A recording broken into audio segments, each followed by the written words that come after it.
Good morning. I'm George Kaler with Tea Time, and we have with us Alan Sharp, or is it Alan Brown? Alan Brown. Okay, we have Alan Brown and Terry Sharp. Is that correct?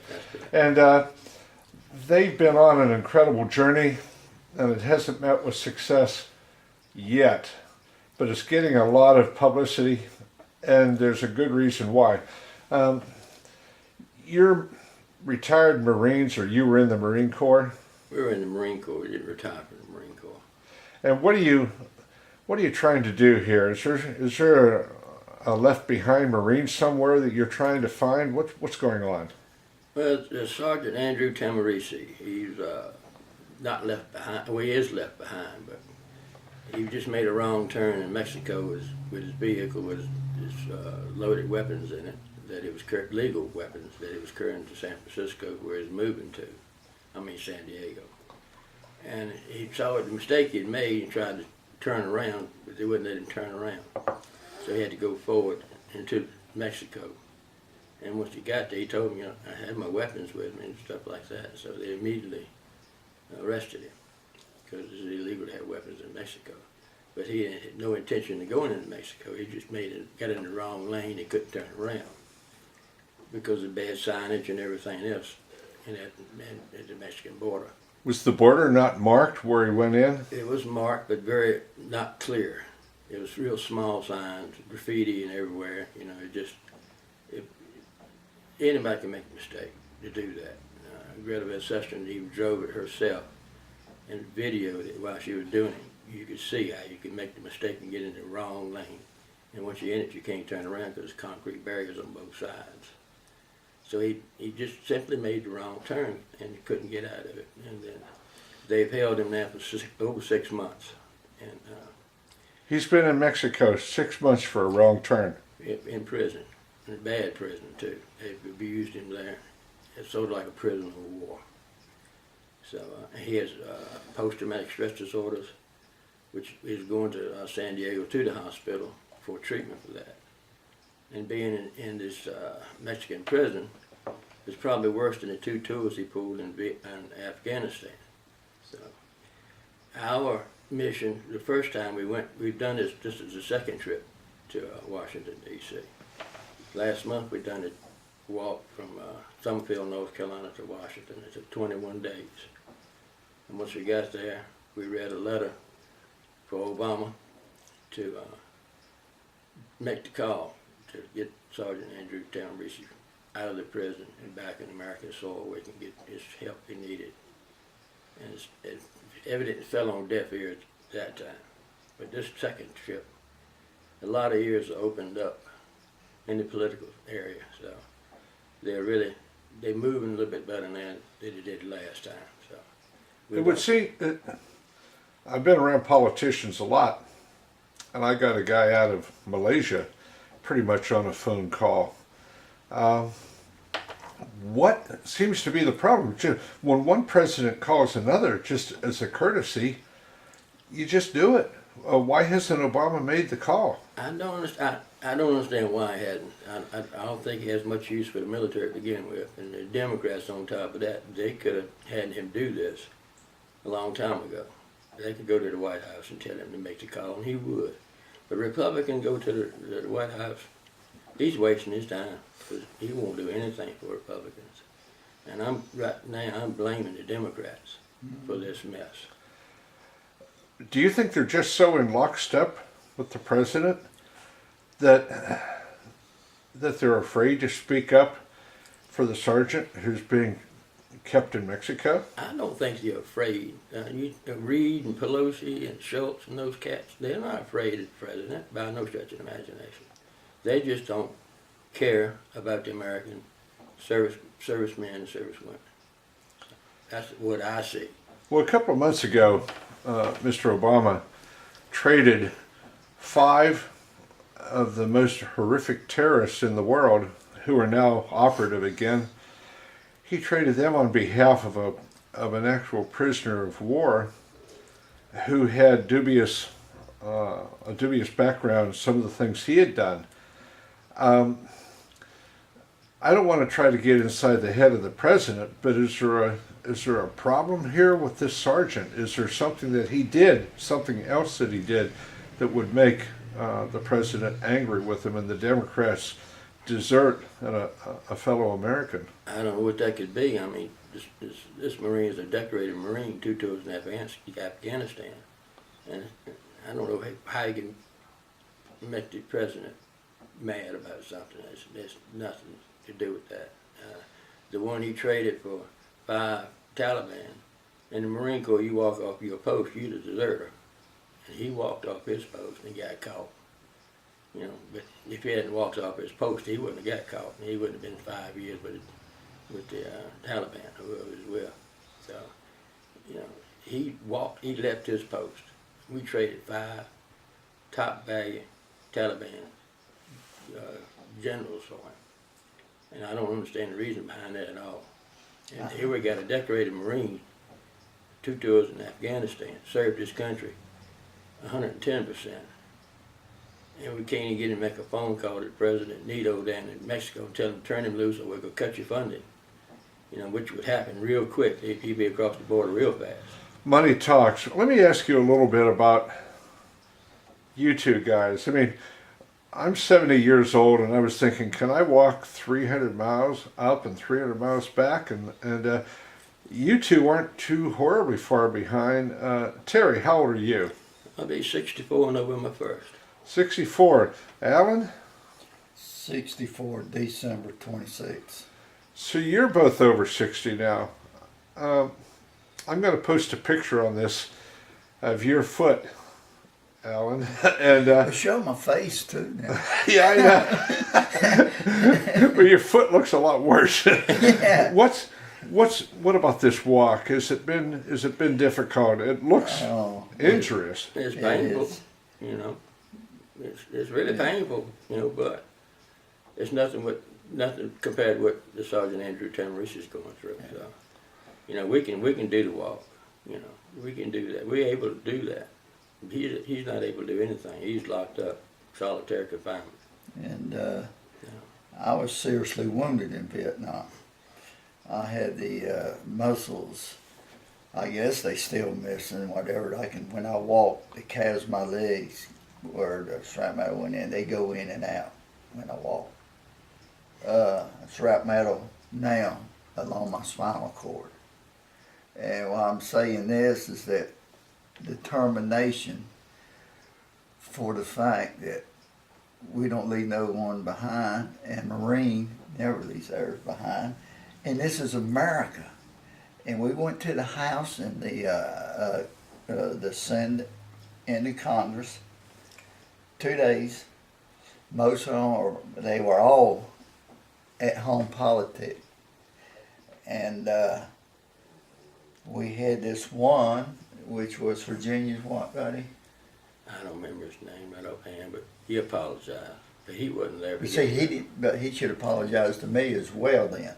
Yeah. Told me they didn't have time for us. I said, we just walked 300 miles. And one said that we need to go his district, and we need to go our district. I said, well, hell, he belongs to everybody's district. He's a Marine. He's for this country. He's in the military. Why damn this you don't understand? What was the congressman's name? Do you remember? No, I'd rather not say. I mean, he apologized. He wouldn't say, but I would. Because he didn't apologize. Nobody apologized to me. You know. And it's the point. Yeah, I think people apologize when he's seen that, oh, hell, you know, this ain't going to look good. So. Well, of course. You know, politicians don't look bad. So that's my aim to go is make the Democrats look bad, because they are bad. Yeah. For what they've done by not going to the president and telling him to make the call. They can do that. And he would listen because he's a Democrat. But a Republican who would go up there, they wasting their time. They wouldn't pour water on the field on fire. Probably pour gas on them, but you know, he just won't do anything the Republicans want to do. And it's not right. I don't know where he's coming from. He's playing golf and fundraising. Well, come on, let's take care of this one little thing. It's only taking a 5-minute phone call. To me, that's self-centered. And you made a comment. Of course, you won't edit this, but to me, when you made a comment, I wanted to answer. Well, what do you think? You don't know what's going on in his head, but I'm curious. I like to know what's going in his head. I want to know. How can a man be a leader of such a great nation and he's destroying this nation? You know, he's hurting the morale of the military. He's cutting it back. The VA's all messed up. Now, I've been treated well at the VA, but there are sometimes I've gone to the VA and the treatment ain't been all that good. No. So, I mean, you know, it's just mixed emotions and all.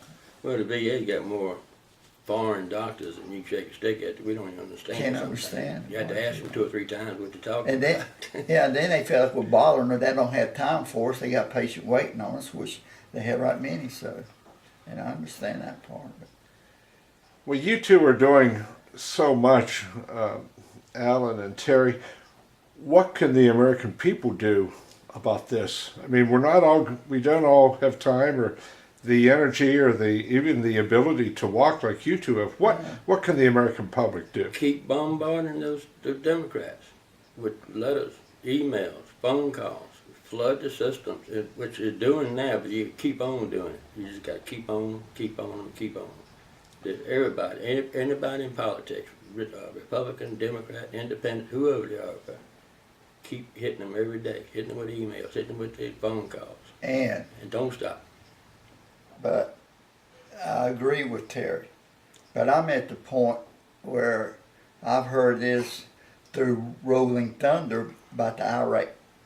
They came from Walter Reed on Memorial Weekend. I remember that. All right, now they have 2 Rolling Thunders split between them, but then they merged for they call it the Rolling Thunder when they do the ride from the Pentagon. Well, 2 years ago I got upset with them and I let them know right in front of the Lincoln Memorial that I felt like they're there talking, talk.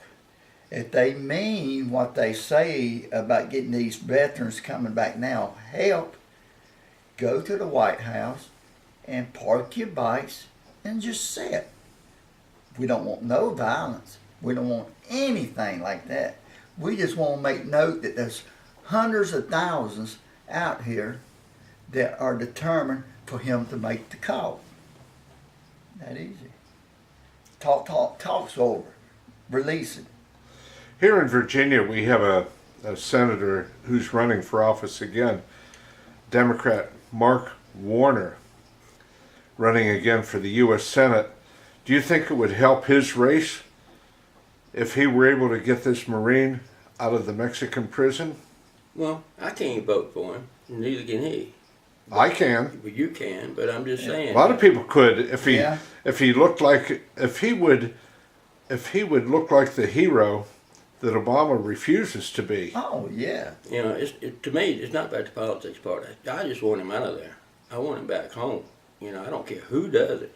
I just don't care. Just as long as we get him out of that prison. And within today, be nice. I can't wait till tomorrow.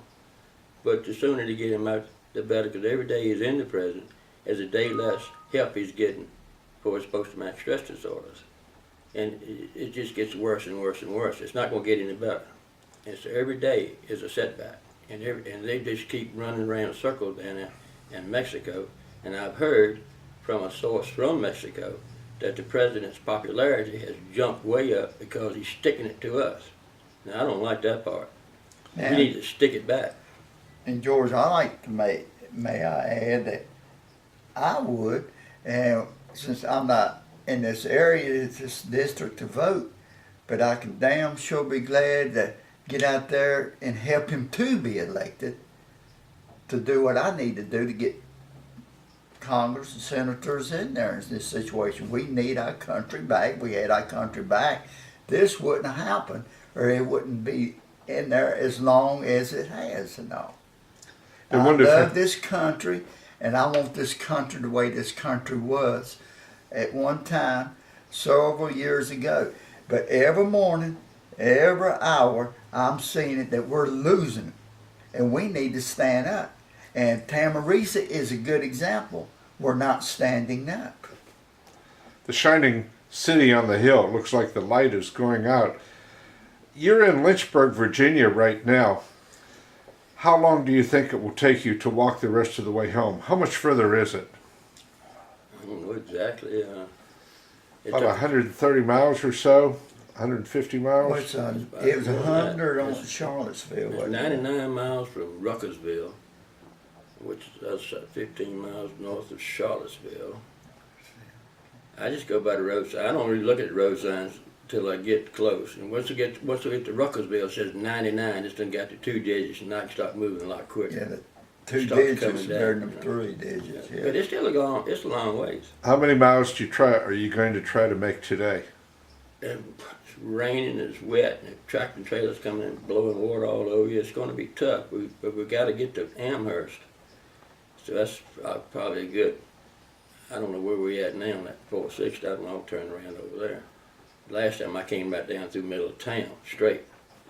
But now I went to bypass, and I'm lost over there. So I don't know where I'm at. But I'm thinking it's probably 15, 20 miles to Amherst, wherever we're on that bypass over there. So we got to get there. We got to go sleep in the bush, and I don't want to sleep in the bush. We just keep walking till we get there. And I'm not lost. As long as I see asphalt, I'm not lost. Have people been treating you good along the way? People been great. They've been Yeah. helping us a whole lot. You're a fine example of it. Let us stay here at your Yes, breakfast. very good. Yeah. And when we get to Amherst, we'll have Gary Jennings will be looking after us up there, and Billy Thompson and Melanie Cash, and it's just a group of people starts picking up in Amherst, and he just goes up. He gets bigger and bigger and bigger as you go north. And even the people of Northern Virginia, it's kind of a tough place to be if you're Republican or Tea Party, but I got the big Tea Party flags, I'm flying. It's been an honor having a couple of old jarheads in the. That's one other thing I would like to share. And Yeah, I know you go ahead. Because I don't want to distract with Tahmooressi. I saw this man walking on a Sunday, the 4th, 5th, whatever.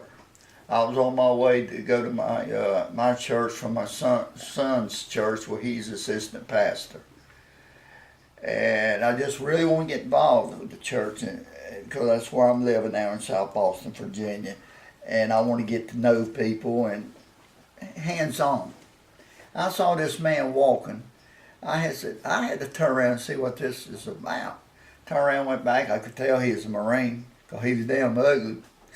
Not handsome like you.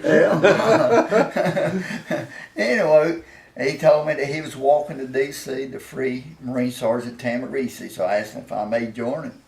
And he said, yeah. He said, anybody can join him, but he's on a mission. And he didn't want anyone to hold him up.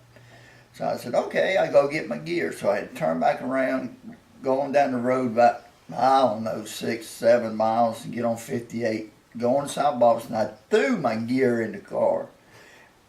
Just as quick as I could, and I couldn't do it fast enough to satisfy me because I didn't want to walk another foot. Well, me watching him, but he ain't watching me. Anyway, I got back there and saw him and all. And I got off, asked him on the telephone, where you at now? Where you at now? Anyway, then when he saw me, I saw a man with flip-flops and a dog and a pack from hell. That's what I saw. I'm thinking, oh my God, where'd this nutcase come from? He's probably wondering the same. It takes a little bit of nuttiness to do what you two guys are doing. Well, that's true too. But, I mean, at least you kind of looked the part, you know. We ain't looked the part. But anyway, let's break it as short as I can. We walked about, I guess, I was thinking 20, it's more like 30 miles. So I walked in flip-flops. And the first night, it's when I slept out under the overhang. And it's when the rain came in. And then we walked that Monday all day in the rain and soaking wet. And then we walked, he slept in the woods because my sleeping bag fell off. And I was starting to fall behind, trying to carry my dog. Had my little dog in my shirt. She's looking around all wet. And then somebody pulled in there, turning behind me, a parking lot or something, hollering. I just glanced back with all my gear, my flag, and my sleeping bag was rolled up with bungee cords. I kept picking up bungee cords when we were walking. And so here's your sleeping bag. I told him, thank you. Got it. And I was trying to roll it and it's slick, you know, and you know, when it's trying to roll it up. So I was trying to hold it and kept sliding out of the roll. I was dragging it and rolling it, and I got up there and Terry was already out of sight. So I can't get behind, but he knew I was coming on. So I got on up there and further I got behind, and I got to a place called Steve's Auto Parts there. And the other way I looked over there, I said, Marines improvise. I said, that's where I'm going. So I went where they had a little overhang, lay out my sleeping bag and let it dry some. Had a little receptacle so I could plug in my cell phone and my pad or tablet, whatever it is. And the guy that owned the store came in, saw me there, and said, oh, you okay? Blah, blah, blah. Brought me blankets and this and that, and wanted to get me drinks. And there was a water faucet because I love to brush my teeth because I chew the bottom. Anyway, went back in the store, and he let the sheriff know, and the sheriff kept coming by and checking on me. And then early that morning, I was rolling that stuff up and got my little dog Fifi. I said, we got to catch Terry. So we dilly-bopping up the road, and all of a sudden I'm going, I guess it's a little over a mile, wasn't it, brother? Yeah, a little over a mile. And all of a sudden it's so dark, and I heard some, hey, now, damn, there wasn't nothing coming, because I would have jumped right in front of the traffic, and there was no traffic. He was up in the woods on a hammock, cold, wet, and just a swinging. Miserable. And miserable. And he calls me the dummy. And I'm the one that improvised. I don't have that hammock anymore. Well, yeah, that's true. But then the next day or two, then we really, cause we don't, we don't talk that much walking. And usually you're so far behind, I can't scream that loud. well, that's a good point. I mean, we got 60, 70 pounds on our back. Not me, you. Well, I'm smarter than you. I never know who I may run into. I know. And then, Half a dozen white shirts. yes, that's right. Will you let me finish this conversation? Thank you, sweet. Anyway, so when we go along, and then we started opening up. We started planting. Then we realized we were both in Vietnam together at the same time, and we're fighting. Don't get emotional. Brothers in arms. That's about as close as it gets, isn't it? Yeah. You know, they say that, when you're in battle, you're not so much fighting the enemy as you're fighting for Protecting each other. each other. It seems like you two guys are still at it, fighting for each other, fighting for a fellow Marine. We're going to need to bring this to a close and feed you two before you head on down the road today. It's been such an honor It is having our honor. Terry and Alan with us today, and God bless you and the remainder of your trip. Thank you Thank so you. much. Thank you for all your hospitality.